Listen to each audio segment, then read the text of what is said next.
Accessoire du quotidien ou pièce d'exception, la montre est bien plus qu'un simple objet. Pour certains, c'est un véritable symbole de statut, pour d'autres un héritage ou un investissement. Plongé dans cet univers où chaque seconde compte. Elle traverse le temps sans jamais prendre une ride, symbole de prestige ou simple accessoire du quotidien. La montre fascine autant qu'elle divise.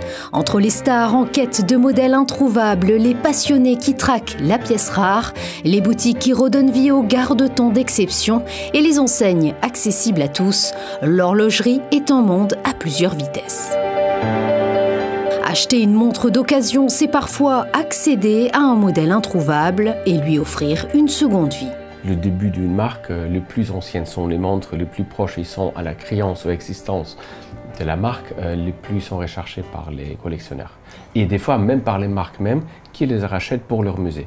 C'est que plusieurs marques, ils ont les musées et des numéros 0 ou prototype ou la numéro 1, ils essaient toujours d'avoir chez eux.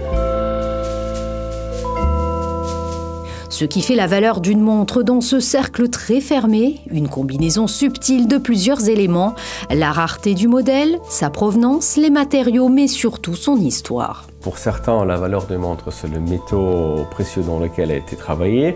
Pour quel autre, c'est la complication. Et il y a aussi des gens qui l'achètent juste pour la marque, qui ne voient pas la valeur de la complication de la montre, mais c'est plutôt la marque qui compte pour eux. Le métier de revendeur privé dans l'horlogerie de luxe ne s'improvise pas.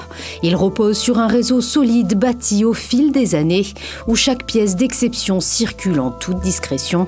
Aucun showroom, aucune vitrine, tout se joue à huis clos. Passion ou placement, l'achat repose sur une confiance rare. On a du pilote de Formule 1 à des stars du football. Après, on peut partir sur un particulier ou un collectionneur ou des anniversaires. On a de la Saint-Valentin. Aussi au Grand Prix, on a des Américains pour la plupart qui viennent et du coup veulent acheter toujours. Oui, c'est vraiment très varié. Vraiment très varié. On a vraiment de tout. Du particulier, des personnes qui ont mis de côté depuis des années pour investir dans une montre et du coup placer de l'argent.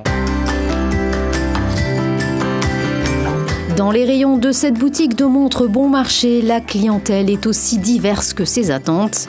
Jeunes actifs, étudiants, touristes de passage ou familles en quête d'un cadeau abordable, tous cherchent une montre accessible, fiable et esthétique. C'est vrai qu'avec la furie un peu de haut de gamme, on a toujours malgré tout des clients, mais c'est vrai que le premier haut de gamme qu'on peut apporter aux clients, ça reste nos clients particuliers. C'est difficile d'attraper des nouveaux clients. Il y a deux styles. Il y a la personne qui a sa Rolex et qui ne voudra pas acheter une autre montre, mais il y a des gens qui aiment changer et qui savent que la Rolex c'est pour les belles occasions et avoir une montre pour tous les jours aussi.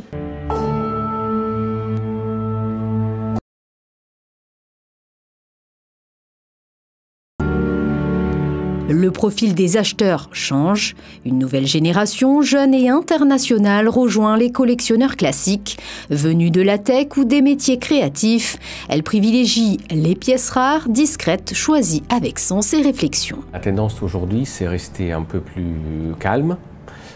Moins utiliser les montres avec les diamants, aussi peut-être un peu moins des montres en métaux précieux parce que ça se voit de loin.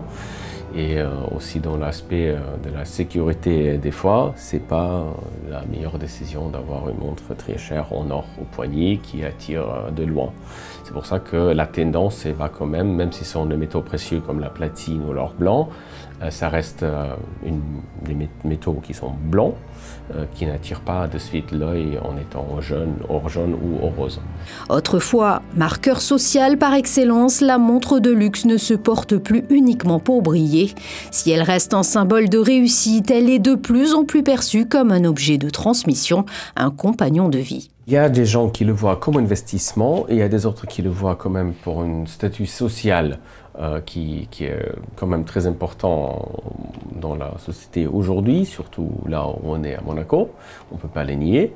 Par contre, dire qu'une montre est un investissement, on peut se disputer à ce sujet. Personnellement, je ne pense pas qu'une montre doit être un investissement. Une montre, c'est un plaisir. Et des fois, il y a aussi l'effet secondaire que la montre n'a pas perdu ou elle a pris de la valeur. Mais ce n'est pas ça qui devrait déclencher la volonté d'acheter. Même ce marché discret suit les tendances, collaboration mode ou art, séduit les amateurs d'audace, quand les puristes restent fidèles aux classiques. Et de plus Rolex sur des modèles platine, sur des prix de revente, on monte à des prix exorbitants, après aussi à la rareté ou aux collaborations. Là on a vu avec, c'était Breitling avec Victoria Beckham. Et Tudor avec du coup David Beckham. Après on a de tout, Jacob & Co avec des marques du coup de voitures, donc Bugatti, Tudor qui a collaboré avec Red Bull Racing. Du coup quand il y a des collaborations entre des marques de voitures et des montres, bah, c'est le top. Impossible de passer à côté de l'essor des montres connectées. Les plus jeunes se tournent volontiers vers des objets plus technologiques. Mais loin de faire disparaître la montre traditionnelle, cette nouvelle tendance pousse les marques à innover, à réinventer leur code. Il y a plusieurs marques qui se sont mises à faire des montres connectées pour la haute horlogerie. Notamment nous, on possède les Garmin qui font des montres avec des matériaux un peu plus importantes et qui sont simplement réservés aux horlogeries. C'est-à-dire qu'on ne peut pas les retrouver dans des magasins de sport ou des magasins où ils vendent beaucoup de produits connectés. Ce sont des sportifs qui voudraient calculer un peu leurs efforts au sport, mais en même temps qu'ils ont aussi les moyens de mettre une somme dans une montre, parce que c'est des montres qui sont avec des prix assez élevés, mais qui offrent plus qu'une montre connectée simple.